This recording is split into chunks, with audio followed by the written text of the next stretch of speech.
Hi friends, Elon మస్క్కి చెందిన Starlink internet ఇండియాకి వస్తుందా? మన ఇండియన్ గవర్నమెంట్ దానికి పర్మిషన్ ఇవ్వనుందా? ఇస్తే ఏం జరుగుతుంది? మన దేశానికి వచ్చే లాభ నష్టాలు ఏంటి అనే విషయాలు ఈరోజు మనం ఈ వీడియోలో తెలుసుకుందాం. ముందుగా వీడియోని లైక్ చేసి ఛానల్ని సబ్స్క్రైబ్ చేయడం మర్చిపోకండి. అపర కుబేరుడు ఎలాన్ మస్క్కు చెందిన స్టార్లింక్ భారత్లో తమ కార్యకలాపాలను ప్రారంభించేందుకు ఎప్పటి నుంచో ఆతృతగా ఎదురుచూస్తోంది. మోడీ సర్కార్తో సయోధ్య కుదుర్చుకొని దీనికి ముహూర్తం పెట్టేందుకు విశ్వ ప్రయత్నాలు చేస్తోంది. ఈ మేరకు తాజాగా భారత ప్రభుత్వం ముందు కీలక అభ్యర్థన ఉంచింది. సదరు ప్రాజెక్ట్ పట్టాలెక్కితే మార్కెట్లోకి కీలక ప్లేయర్స్ అయిన జియో, ఎయిర్టెల్కు గట్టి షాక్ తగలడం ఖాయమని విశ్లేషకులు భావిస్తున్నారు. ఇండియాలో ఉపగ్రహ ఆధారిత ఇంటర్నెట్ అనగా శాటిలైట్ ఇంటర్నెట్ సేవలను అందించడానికి స్టార్లింక్ చర్యలు చేపట్టింది. ఇందులో భాగంగా అవసరమైన భద్రతా అనుమతులు పొందడం కోసం భారత ప్రభుత్వానికి అభ్యర్థన పంపించింది. టెలికాం మంత్రిత్వ శాఖ ఈ విషయాన్ని ధృవీకరించింది. స్టార్లింక్ రిక్వెస్ట్ని పరిశీలిస్తున్నామని, అవసరమైన అన్ని నియమాలను పాటిస్తున్నట్లయితే నిబంధనల ప్రకారం అనుమతులు ఇస్తామని వెల్లడించింది. టెస్లా అధినేత ఎలాన్ మస్క్ స్టార్లింక్ త్వరలో ఇండియాలోకి రానుంది. అయితే ఇప్పటికే దీనిపై చాలా దుమారం రేగుతుంది. ఏంటంటే స్టార్లింక్ కార్యకలాపాలు ప్రారంభించే ముందు కంపెనీ కఠినమైన నిబంధనలను పాటించాల్సి ఉంటుంది. ఇంకా భారతదేశంలో కంట్రోల్ సెంటర్ ఏర్పాటు చేయాలని ప్రభుత్వం స్టార్లింక్ను ఆదేశించింది. సున్నితమైన ప్రాంతాలలో శాంతి భద్రతలను కాపాడటానికి, కమ్యూనికేషన్ సేవలు నిలిపివేయడానికి ఈ చర్య తీసుకుంది.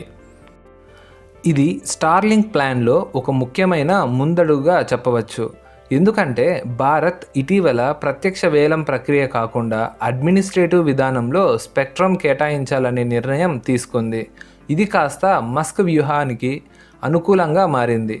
తద్వారా ఇండియా మార్కెట్లోకి స్టార్లింక్ అడుగు పెట్టడం మరింత సులభతరం అయ్యింది.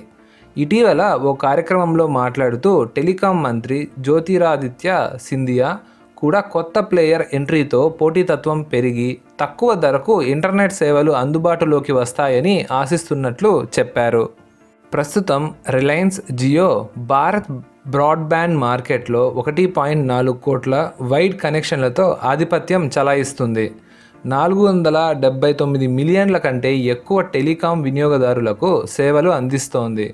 అంబానీ కంపెనీ ఇప్పటికే ఉపగ్రహ బ్రాడ్బ్యాండ్ సేవలను ప్రారంభించడానికి భద్రతా అనుమతులు పొందినట్లు మీడియా నివేదికలు చెబుతున్నాయి.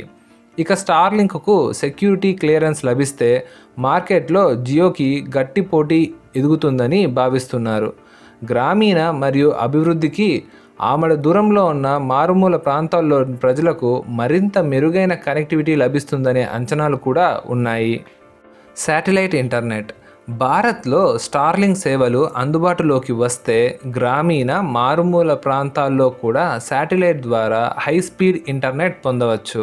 ప్రస్తుతం మెట్రో నగరాలు, పట్టణ ప్రాంతాల్లోని ప్రజలు మాత్రమే ఫైబర్ ఆప్టిక్ బ్రాడ్బ్యాండ్ ద్వారా హై స్పీడ్ డేటా సదుపాయాన్ని పొందుతున్నారు.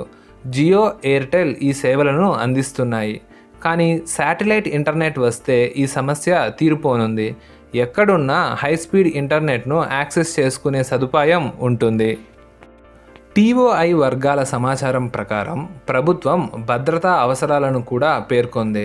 అవసరమైతే అధికారిక మార్గాల ద్వారా కాల్ బ్లాక్ చేయటానికి చట్టం అమలు చేయటం వీటిలో ఉన్నాయి. స్టార్లింక్ శాటిలైట్ కమ్యూనికేషన్ లైసెన్స్ దరఖాస్తు చివరి దశకు రావడంతో ఈ సూచనలు వచ్చాయి. మార్కెటింగ్, విస్తరణ అండ్ నెట్వర్క్ విస్తరణ కోసం రిలయన్స్, జియో అలాగే ఎయిర్టెల్లతో ఒప్పందాలపై కంపెనీ పనిచేస్తోంది. భారతదేశంలో శాంతి భద్రతల పరిస్థితులను ఎదుర్కొనడానికి కంట్రోల్ సెంటర్ అవసరమని భావిస్తారు. ఇంకా ఉపగ్రహ కమ్యూనికేషన్ సేవలు వెంటనే నిలిపివేయాల్సి రావచ్చు. టెలికాం చట్టాలు ఏం చెబుతున్నాయి అంటే భారతదేశ టెలికమ్యూనికేషన్ చట్టాలు అత్యవసర పరిస్థితి, విపత్తు నిర్వహణ లేదా ప్రజా భద్రతా సమస్యల విషయంలో ఏదైనా టెలికమ్యూనికేషన్ సర్వీస్ లేదా నెట్వర్క్ను తాత్కాలికంగా నియంత్రించడానికి కేంద్ర లేదా రాష్ట్ర ప్రభుత్వానికి అనుమతిస్తాయి. అవసరమైతే ఇంటర్నెట్ను నిలిపివేయడానికి కూడా ఈ చట్టాలు నిబంధనలు ఉన్నాయి. అత్యవసర పరిస్థితులలో కాల్ బ్లాక్ చేయడం, అన్ని టెలికాం నెట్వర్క్లను భద్రత అవసరమని వర్గాలు స్పష్టం చేశాయి. ఇందులో జియో, ఎయిర్టెల్, వొడాఫోన్, ఐడియా వంటి స్థానిక ప్రొవైడర్లు కూడా ఉన్నారు. దీనికోసం శాటిలైట్ నెట్వర్క్ ద్వారా నేరుగా కాల్స్ బదిలీ చేయవద్దని శాట్కామ్ కంపెనీలను కోరింది. బదులుగా వాటిని మీ ఇండియా గేట్వేకి తిరిగి పంపండి. ఆపై ఏదైనా సాంప్రదాయ కమ్యూనికేషన్ సేవ తీసుకున్న ఛానల్ని ఉపయోగించండి. ల్యాండ్లైన్ లేదా స్థానిక మొబైల్ ఫోన్ సర్వీస్ నుండి వచ్చే కాల్స్ వంటివి. ఉదాహరణకు, భారతదేశంలోని ఉపగ్రహ ఫోన్ వినియోగదారుడు ఫ్రాన్స్లోని ఎవరికైనా కాల్ చేస్తే ఆ కాల్ మొదట ఉపగ్రహం ద్వారా వెళ్తుంది, కానీ నేరుగా ఫ్రాన్స్కు చేరదు. బదులుగా ఇది సముద్రగర్భ కేబుల్స్ వంటి సాంప్రదాయ టెలికాం మౌలిక సదుపాయాల ద్వారా మరింత ప్రసారం చేయటానికి ముందు కంపెనీ యొక్క India gateway point of presence పిఓపికి తిరిగి మళ్లించబడుతుంది. ఈ భద్రతా సమస్యలను పరిష్కరించడానికి స్టార్లింక్ ప్రతినిధులు ప్రభుత్వ అధికారులతో చర్చలు జరుపుతున్నారు. ఏదైనా సున్నితమైన పరిస్థితి తలెత్తితే ప్రభుత్వం ఎటువంటి ఆలస్యం లేకుండా కమ్యూనికేషన్ సేవలను నిలిపివేయగలదు. దేశ భద్రతకు ఇది చాలా ముఖ్యం. భద్రతా దృక్కోణం నుండి కూడా కాల్ బ్లాకింగ్ ఫీచర్ ముఖ్యమైనది. ఈ చట్టం అమలుతో నేరస్తులు ఇంకా ఉగ్రవాదుల కార్యకలాపాలపై నిఘా ఉంచడానికి సహాయపడుతుంది. అలాగే దేశ భద్రతను బలోపేతం చేయడంలో సహాయపడుతుంది. దీనికి సంబంధించి స్టార్లింక్ అండ్ ప్రభుత్వం మధ్య చర్చలు కూడా కొనసాగుతున్నాయి. స్టార్లింక్ భారతదేశంలో సేవలు ప్రారంభించాక ప్రజలు హైస్పీడ్ ఇంటర్నెట్ సౌకర్యాన్ని పొందవచ్చు. కొన్ని నివేదికల ప్రకారం స్టార్లింక్ సేవలు కేవలం ప్రీమియం సర్వీసుగానే కొనసాగుతుందని అంచనా వేశాయి. అంతేకాకుండా స్టార్లింక్ వినియోగదారులకు అవసరమైన ఇన్స్టలేషన్కు ఖర్చు దాదాపు 16,000కు పైగా ఉండడంపై మరింత ప్రభావం చూపనుంది. అయితే స్టార్లింక్ 200 నుంచి 250 Mbps వేగాన్ని అందించే అవకాశం ఉన్నప్పటికీ భారత్లో సేవల విస్తీర్ణంలో కెపాసిటీ పరిమితులు తలెత్తే అవకాశం ఉంది. ప్రస్తుతం 5G విస్తృతంగా పెరుగుతున్న కారణంగా స్టార్లింక్ సేవలు కేవలం కొందరికి మాత్రమే పరిమితం అవుతాయని అంచనా వేస్తున్నారు. దీన్ని మొత్తంగా చూస్తే స్టార్లింక్ సేవలు భారత్లో అధిక ధర, స్పెక్ట్రమ్ అనుమతుల సమస్యలు, ఫైబర్ విస్తరణ వంటి అంశాలు దీనిని సాధారణ వినియోగదారులకు అందని ద్రాక్షగా మార్చవచ్చు. అయితే వ్యాపార అవసరాలు, దూర ప్రాంతాల కనెక్టివిటీ, SME వినియోగదారులకు మాత్రం ఇది ప్రత్యేకమైన పరిష్కారంగా మారే అవకాశం ఉంది.